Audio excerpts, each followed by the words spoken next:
Ya, selamat malam Bapak Ibu sekalian, teman-teman. Terima kasih Romo juga sudah menantikan hasil dari breakout room. Kita akan membuka pertanyaan dari kelompok-kelompok. Ya, dipersilahkan untuk para pembimbing kelompok untuk menuliskan pertanyaannya di kolom chat.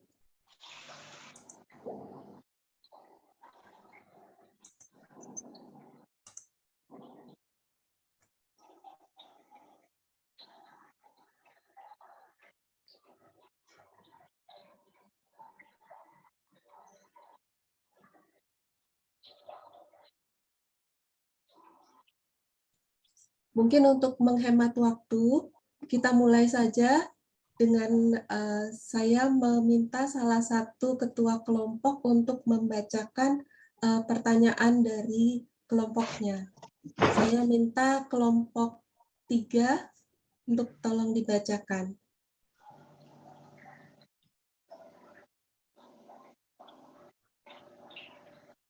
Maaf Kak Farah, tahu kelompoknya dari mana ya?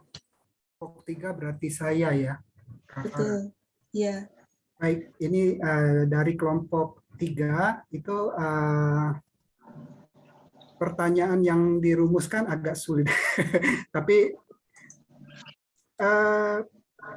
teman-teman begitu antusias dalam membagikan perkembangan dari Konsili Vatikan, perkembangan gereja pasca Konsili Vatikan kedua. Jadi apa yang bisa dilakukan agar kegiatan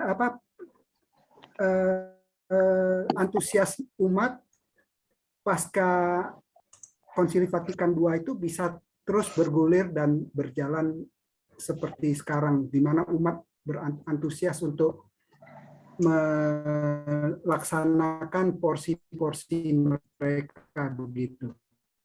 Kurang lebih seperti itu. Saya nggak nangkep nih. Rumuskan pertanyaan dalam apa satu yang kalimat. bisa dilakukan oleh umat ataupun siapa saja agar antusiasme umat itu bisa terjaga dalam pergerakan pasca Konsili Vatikan kedua. Begitu, Romo. Teman-teman, saya mengusulkan pada Anda untuk memikirkan atau mengajak romo paroki atau kelompok Anda di mana Anda aktif untuk belajar mempelajari hasil Konsili Vatikan kedua. Saya mengandek atau kita itu diandekan. Kalau kita membaca buku Berjalan Bersama Ignatius itu kita diandekan. Kita itu tahu apa itu Konsili Vatikan kedua. Padahal saya 99% yakin yang hadir di sini belum pernah memegang buku hasil Konsili Vatikan kedua. Jadi ini kita semua diandekan.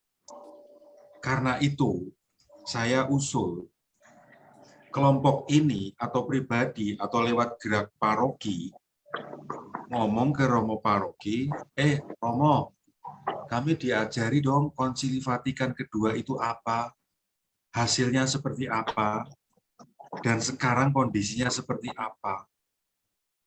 Karena Konsili Vatikan kedua itu kan impian gereja kita sekarang ini. Ya, bagaimana kita mau memperjuangkan mimpi kalau kita tidak tahu mimpinya apa, ya kan? Jadi, belajar Konsili Vatikan, hasil Konsili Vatikan kedua itu sangat penting. Karena kita diandekan tahu. Hanya para romo saja yang dalam waktu kuliah sebelum tahbisan itu belajar tentang Konsili Vatikan kedua. Dan saya yakin 99% dari kami sudah lupa isinya apa. Jadi, kalau para pemimpin kita dan kita sebagai umat, kita nggak tahu hasil Konsili Vatikan kedua. Nah, kita itu mau berjalan kemana, kita kan nggak tahu. Ya nggak? Jadi, kepada teman-teman pengurus SBS, bahan berikutnya setelah semua ini terjadi selesai dengan baik, pikirkan Konsili Vatikan kedua dipelajari bersama. Kalau kita tidak tahu, ya kita tidak akan pernah bisa berjalan bersama ke arah yang sama. Jawaban saya itu, Joko. Terima kasih, Romo. Baik, terima kasih. Kita berlanjut ke pertanyaan dari kelompok 22, saya bacakan ya Romo. Apakah Oke. dengan menggunakan jasa porter atau asisten merupakan tindakan di luar kesederhanaan dan kerendahan hati? Padahal maksudnya adalah untuk berbagi rezeki bagi mereka. Jadi maksudnya di luar sejatinya Paus memang sangat rendah hati dalam meneladani Santo Fransiskus Assisi, tapi mungkin di sini ya bagaimana caranya ya? Ini dari kelompok yang Saya tidak menyalahkan siapapun yang menggunakan jasa porter. Sebetulnya bukan soal porternya, tetapi mentalitas bosi kita dulu. Cara berpikir kita bahwa banyak hal bisa kita bayar dan lalu kita dengan mudah bergoyang santai. Ini soal cara berpikir, ini soal mentalitas bosi. Bukan tindakan membayar porter dengan motivasi memberi rezeki. It's okay, saya apresiasi itu. Tetapi soal mentalitas bosi, gitu ya. Suruh sana, suruh sini, suruh sana, suruh sini. Kita tidak pernah bergerak sendiri. Itu yang saya maksud.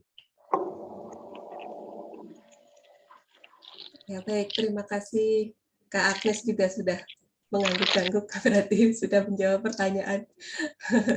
Maaf kami ya berlanjut agak cepat karena banyak pertanyaan, tapi waktunya mungkin kurang ya.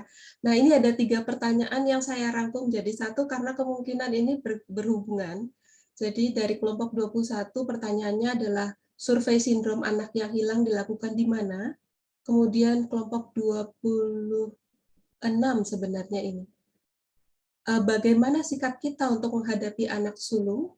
Dan 27, bagaimana menyikapi mereka yang sudah nyaman dengan komunitas online untuk kembali berkegiatan di paroki. Namun kalau menurut Romo ini pertanyaan yang terpisah-pisah, silakan juga Romo. Pertanyaan saya, jawaban untuk pertanyaan pertama. Saya tidak tahu survei itu dilakukan di mana karena di buku itu tidak disebutkan.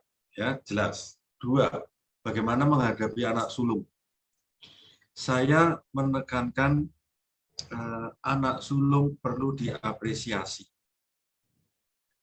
Bahwa seringkali mereka yang bekerja dengan baik, hidup dengan baik, itu terus hanya diberi komentar, ya memang harus begitu orang Katolik itu.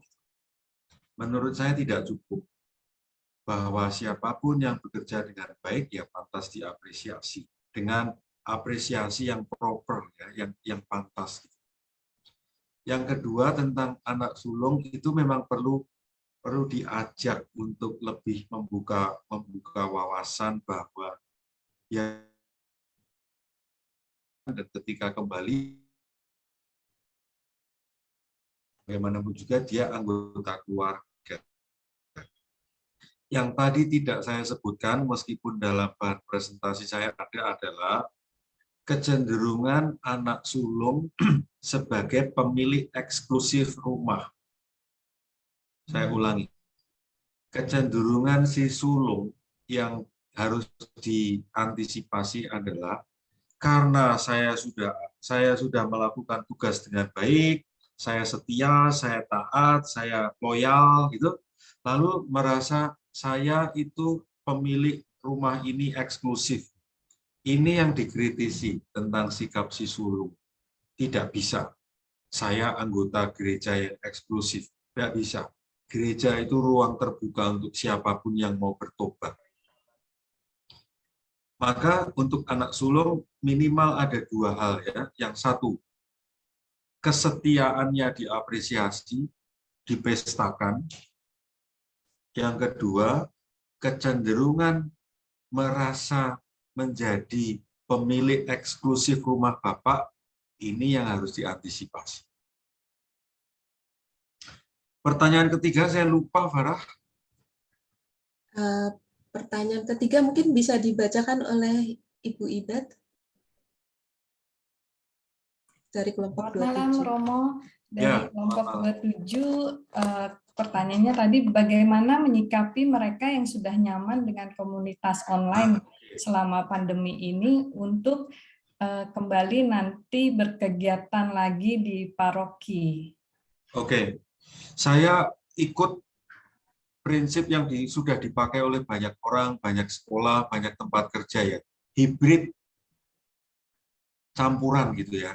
Ada online tidak bisa dihilangkan karena ini sudah jadi bagian dari kita.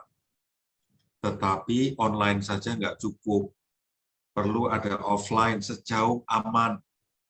Maka saya setuju dengan banyak pihak yang mulai memadukan kadang online, kadang offline. Sikap ekstrim yang lain kan selesai urusan online, sekarang offline. Ini ekstrim yang lain. Maka menurut saya jalan tengah ya dua-duanya dimanfaatkan. Pertanyaan berikut. Baik, terima kasih. Pertanyaan berikutnya dari kelompok 16 menanyakan bagaimana ciri suatu komunitas yang berpusat pada Tuhan Yesus atau sebaliknya, bagaimana ciri suatu komunitas yang tidak berpusat pada Tuhan Yesus. Nah, ini pertanyaannya bagus nih. Kalau ada hadiah, saya beri hadiah nih pertanyaan. Ciri khas sebuah kelompok yang berpusatkan pada Tuhan Yesus. Biasanya konflik-konflik lebih mudah diatasi, konflik antar pribadi. Yang kedua, biasanya komunitas macam ini lebih terbuka ya, pada siapapun, tidak eksklusif. Nah, kata kuncinya adalah tidak eksklusif. Lawan kata dari eksklusif adalah inklusif. Ini hanya kelompok, ini kan hanya kelompok kita dari kultur ini saja gitu. Ini kan hanya kelompok kita dengan hobi ini saja, angkatan 4 doang, yang lain nggak bisa. Ciri khas kelompok yang berpusatkan pada Tuhan Yesus kurang lebih intinya adalah keutamaan-keutamaan Tuhan Yesus muncul. Inklusif, murah hati, bebas gosip. Bebas gosip itu penting loh ya. Berani mengatakan kebenaran. Ketika ada sesuatu yang diplesetkan, yang disalahpahami, berani mengatakan kebenaran. Yang benar itu begini. Atau kerendahan hati ya. Ketua jelas-jelas salah, kalau tidak berpusatkan pada Tuhan Yesus ya gengsi dong. Saya kan ketua, harus menjaga wibawa, harus menjaga otoritas. No. Kalau komunitas itu berpusatkan, berspiritualitaskan Tuhan Yesus, pasti dia akan, sorry, saya keliru. Dan saya siap menanggung risiko atas keputusan salah yang saya buat. Karena ya saya membuat kekeliruan dan saya mau dimaafkan. Jadi teman-teman, atas pertanyaan bagus ini jawabannya adalah komunitas yang berpusatkan pada Tuhan Yesus, komunitas apapun itu, termasuk kita sebagai pribadi, kalau pusatnya adalah Tuhan Yesus, hidup kita, maka sifat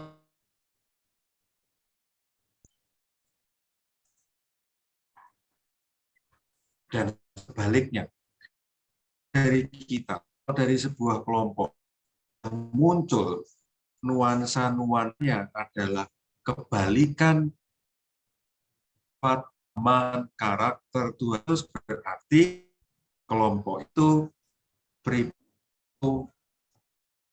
bukan Tuhan Yesus.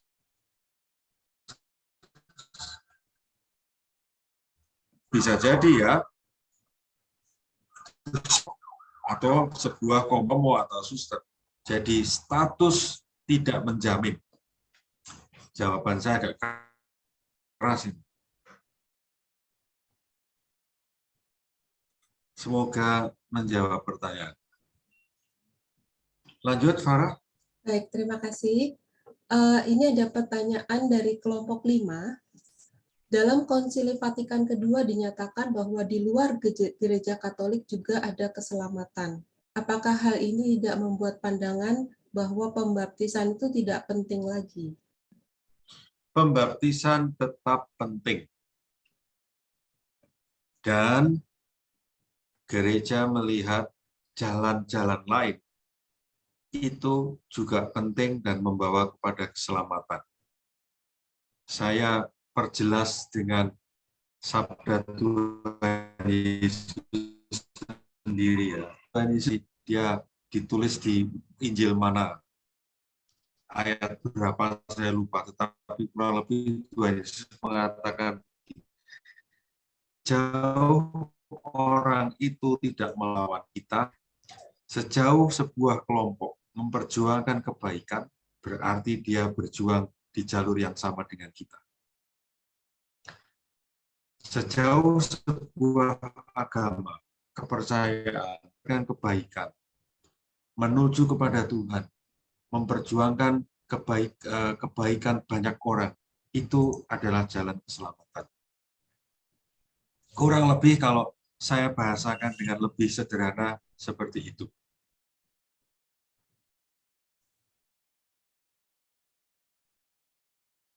Baik. Lanjut Ya, terima kasih. Boleh saya minta Bapak Tony Prasetyono untuk membacakan pertanyaan dari kelompok 30? Silakan Pak Tony. Iya, terima kasih Ibu. Oke. Sebentar, mohon maaf ini terganggu, ada peliharaan kami. Ya, dari kelompok 30 Romonano, pertanyaannya, apakah puritanisme dan fundamentalisme dapat dilihat sebagai anak sulung? Terima kasih, Pak. Oke, pertanyaannya bagus. Apakah puritanisme dan fundamentalisme bisa dikatakan sebagai anak sulung? Bukan. Bukan. Beda. Puritanisme dan fundamentalisme itu lebih pada sikap eksklusivitas. Eksklusif artinya ini yang paling benar, yang lain salah. Sedangkan anak sulung lebih mau mengatakan iri hati dan kemarahan. Ya, intinya anak sulung itu adalah iri hati pada anak bungsu, adiknya. Dia iri kenapa kok dia tidak dipestakan, dan dia sekaligus juga marah pada bapaknya. Kenapa si bajingan itu dipestakan, saya yang setia tidak diistimewakan. Beda ya. Sekali lagi, puritanisme dan fundamentalisme itu eksklusif. Tidak toleran dengan siapapun. Yang paling benar saya, yang lain tidak benar dan harus mati. Yang benar saya, yang lain berdosa. Yang benar saya, yang lain kafir. Ya. Sedangkan sulung isinya adalah iri hati dan kemarahan. Semoga Mas Tony dan teman-teman yang bertanya bisa menangkap jawaban saya. Atau mungkin ada tanggapan balik, kalau ada silakan. Terima kasih Romo, tetapi saya akan mohon maaf, ini saya akan bertanyakan kepada rekan kami, ada Bu Evi, Bu Novia, serta Bu Jeremy. Apakah sudah menjawab pertanyaan Romo Nano? Karena ini keputusan kami bersama, Romo. Ya sudah paham, Pak. Udah paham, Romo. Terima Oke. kasih. Terima kasih. Oh ya, terima kasih banyak Romo Nano atas jawabannya. Baik, terima kasih. Mungkin ada satu pertanyaan lagi. Saya minta Ibu Lucia Maria dari kelompok 28 untuk membacakan pertanyaannya.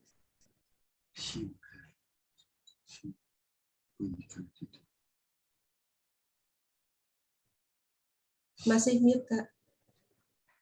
Ya Romo, tadi di kelompok kami itu banyak bicara tentang anak-anak muda yang sekarang itu sulit lagi masuk ke gereja lagi.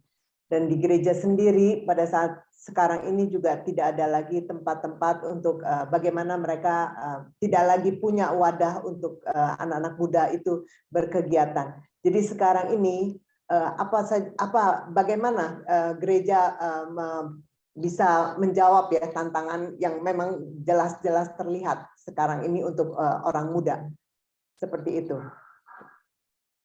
Oke. Ibu Lucia dan teman-teman kelompoknya, terima kasih atas pertanyaan yang bagus ini. Yang pertama, karena tadi ada pertanyaan sindrom anak sulung, sindrom anak bungsu itu surveinya di mana? Ketika kita berdasarkan kata survei itu, salah satu jawaban saya adalah ungkapan Ibu Lucia dan teman-teman, alangkah baiknya kalau kita punya data yang cukup, data yang mengatakan bahwa anak muda merasa tidak mendapat tempat di gereja. Ini perlu dibuat data karena saya juga yakin banyak orang dewasa, orang tua yang tidak ke gereja lagi. Maka alangkah baiknya kalau mengatakan anak muda semakin banyak tidak mendapat tempat di gereja, itu perlu data yang mencukupi. Misalnya ya, kita bertanya pada Romo di KAJ yang mengurusi orang muda. Dugaan saya Romo tersebut, saya tidak tahu Romo siapa, itu mempunyai data yang lebih mencukupi. Lalu yang kedua, sebetulnya gereja tetap memberi ruang ya, pada anak muda. Misalnya Asian Youth Day itu saya kira momen-momen khusus yang diciptakan oleh gereja untuk memberi wadah bagi mereka. Dan harapannya Asian Youth Day itu ada kelanjutannya. Contoh lain lagi di mana gereja sebetulnya peduli pada anak muda dan memberi ruang adalah ada kelompok-kelompok pembinaan yang bagaimanapun juga meskipun tidak langsung dari otoritas gereja, tetapi ini jelas dari gereja Katolik. Misalnya yang saya tahu ya, kelompok magis. Kelompok magis itu ada di Jogja dan Jakarta. Kelompok ini mencoba memperkenalkan spiritualitas Ignatian untuk anak-anak muda. Dan kelompok ini bisa menjaring anak muda cukup banyak. Dan modelnya seperti SBS. Jadi ada masa formasi tertentu gitu, sekian lama. Misalnya saya tidak tahu SBS berapa lama satu angkatan itu. Kelompok magis MAGIS itu proses formasinya setengah tahun. Dan di situ ada latihan doa, latihan berefleksi, latihan berdevosi, latihan membangun komunitas. Gitu. Ini berjalan dari angkatan ke angkatan dan seterusnya sampai sekarang masih berjalan. Saya kira juga ada kelompok selama pandemi kemarin ya, ada kelompok latihan rohani pemula pertama. Itu banyak anak muda yang terserap di situ. Dan di sini di kelompok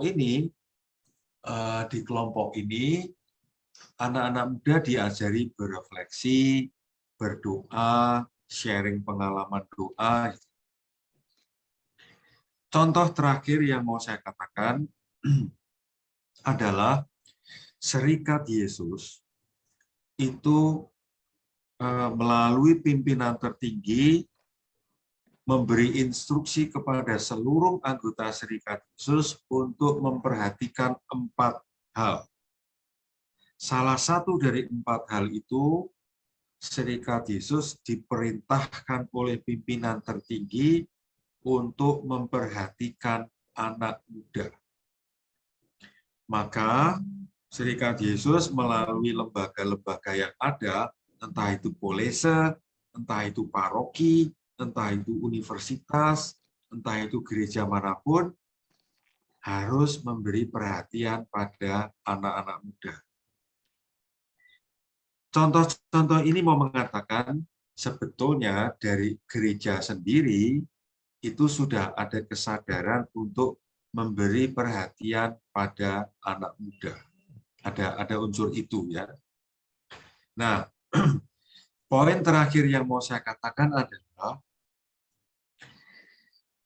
betapa pentingnya peran bapak dan ibu di rumah untuk memperhatikan anak-anak muda. Menurut saya, bapak dan ibu di dalam keluargalah yang harus pertama-tama mendampingi iman anak-anak muda. Kalau bapak ibu yang punya anak-anak menyerahkan tanggung jawab mendidik iman mereka pada romo paroki, sorry saya mengatakan, salah besar.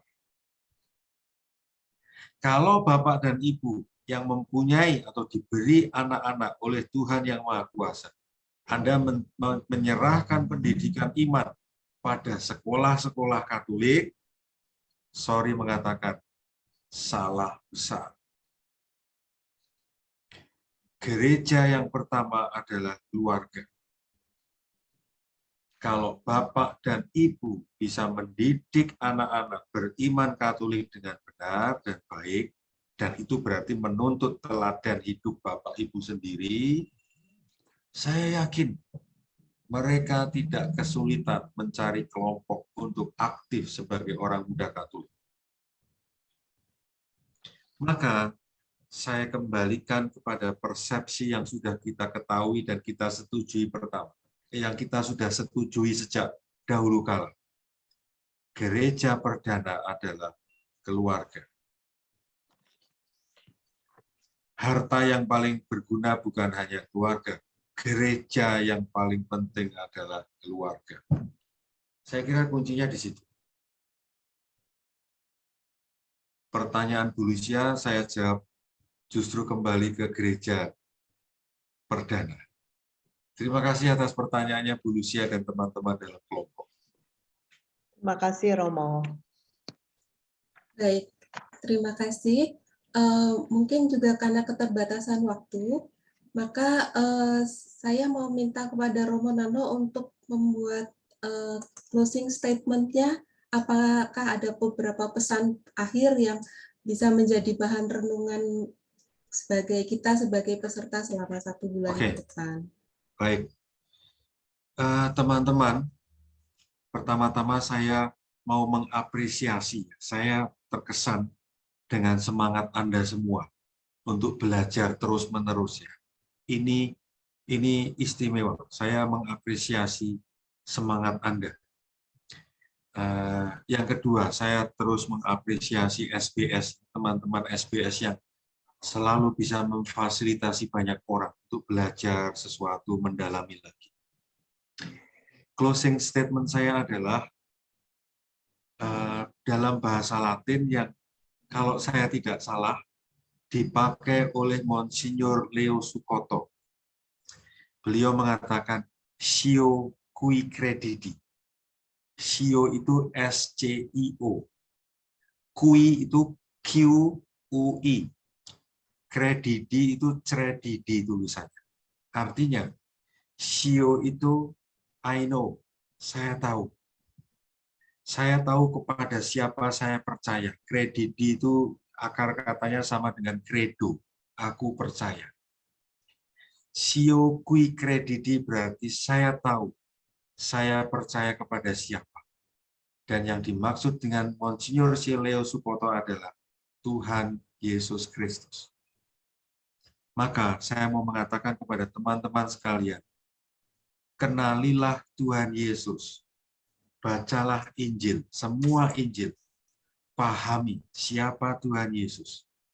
Sehingga Anda bisa mengatakan hal yang sama seperti halnya Monsignor Leo Supoto dan juga Paus Fransiskus. Saya tahu kepada siapa saya percaya dalam perjalanan hidup yang tidak mudah ini. Tuhan Yesus Kristus. Terima kasih banyak atas perhatian Anda semua, atas semangat Anda semua. Semoga kelak saya masih bisa menyumbang, berbagi kekayaan bersama teman-teman dan juga belajar dari Anda sekalian. Terima kasih banyak. Saya kembalikan kepada Farah. Terima kasih banyak Romo Nano. Mari kita berikan reaksi untuk semua pengajaran yang telah diberikan oleh Romo Nano.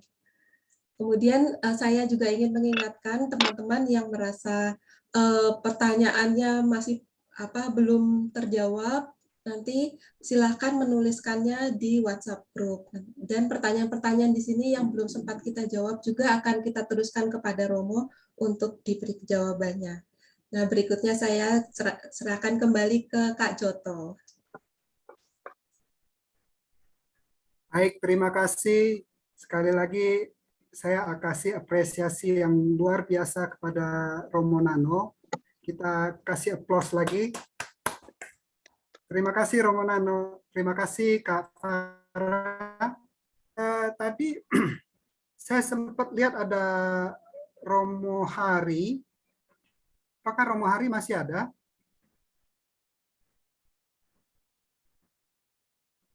Halo, Romo Hari masih ada?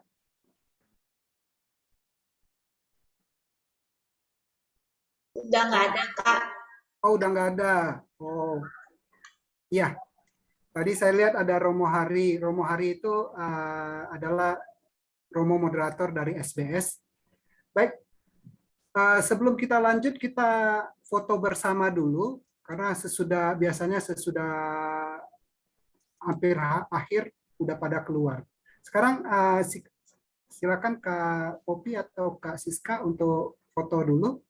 Teman-teman, tolong kolom chat jangan diisi dulu supaya tidak tertutup wajah-wajah yang cantik dan ganteng-ganteng ini.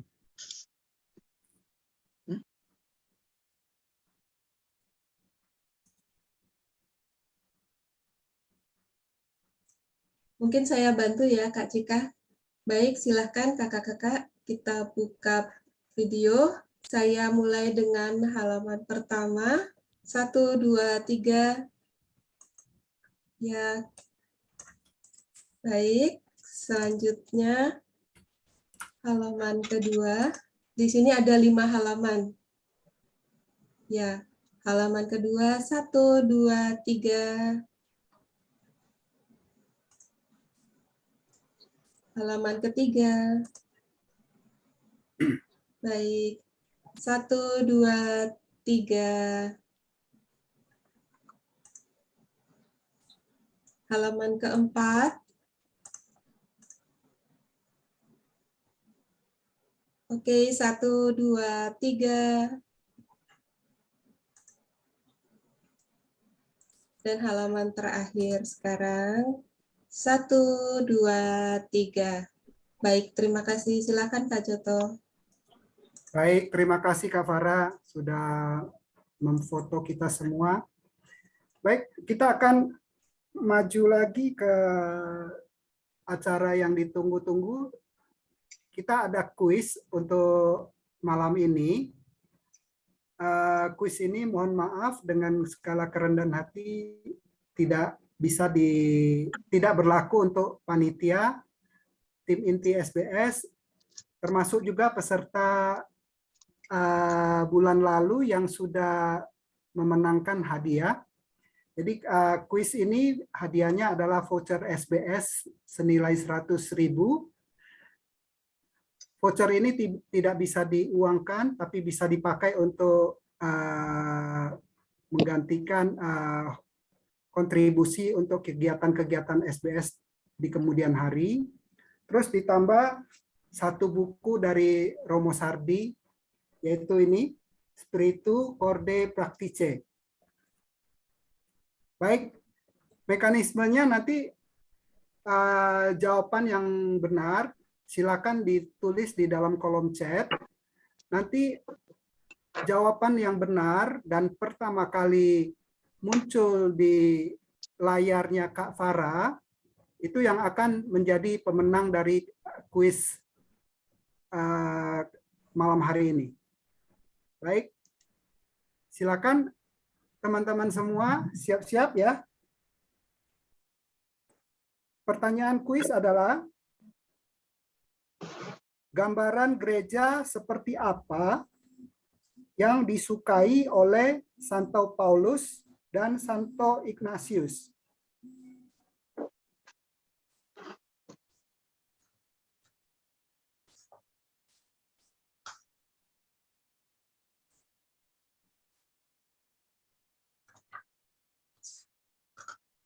Gimana Kak Farah? Jawaban-jawaban mulai masuk, tapi saya belum ketemu yang sesuai dengan buku Berjalan Bersama Ignatius. Maaf sebentar ya. Kita tunggu. Sebenarnya jawaban ini tadi juga sudah disampaikan oleh Romo Nano sampai beberapa kali.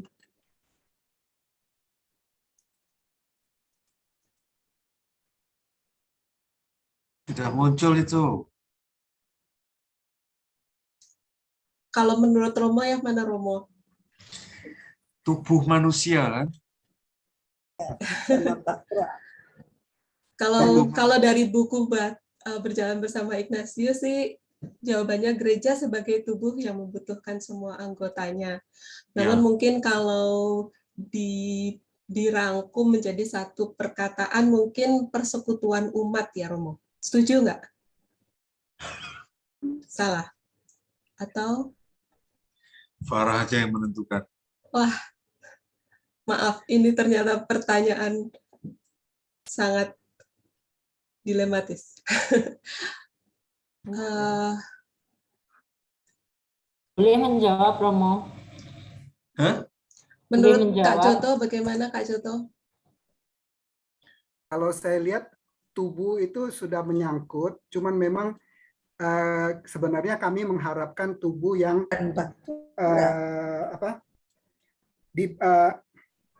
tubuh yang membutuhkan semua anggota, itu yang kita harapkan jawaban yang lengkap seperti itu. Tapi ternyata kelihatannya hanya menjawab sebagian dari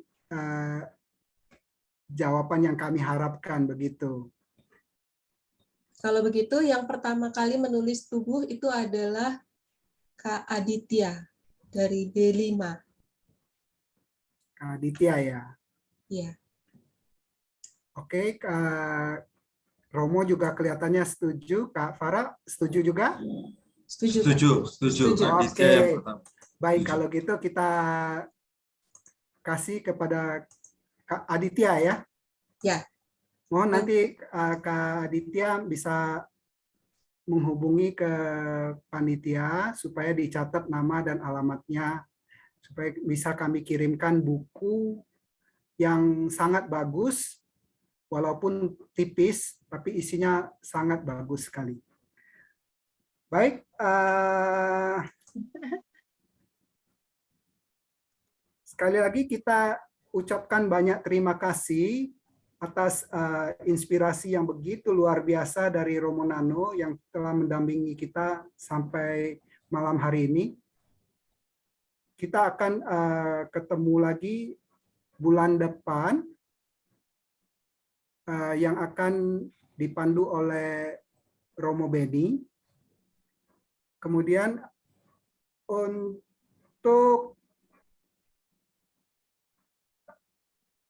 kemudian kita sekarang kami juga mohon maaf kalau ada tentunya banyak kekurangan-kekurangan yang dalam pelaksanaan webinar malam hari ini. Dan kita akan berjumpa kembali dengan dalam webinar untuk bulan depan. Kita akan tutup pertemuan malam hari ini dengan eksamen, kemudian ditutup dengan berkat penutup dari Romo Nano. Baik, kita lanjutkan dengan eksamen.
berkat Tuhan melalui Romo Nano.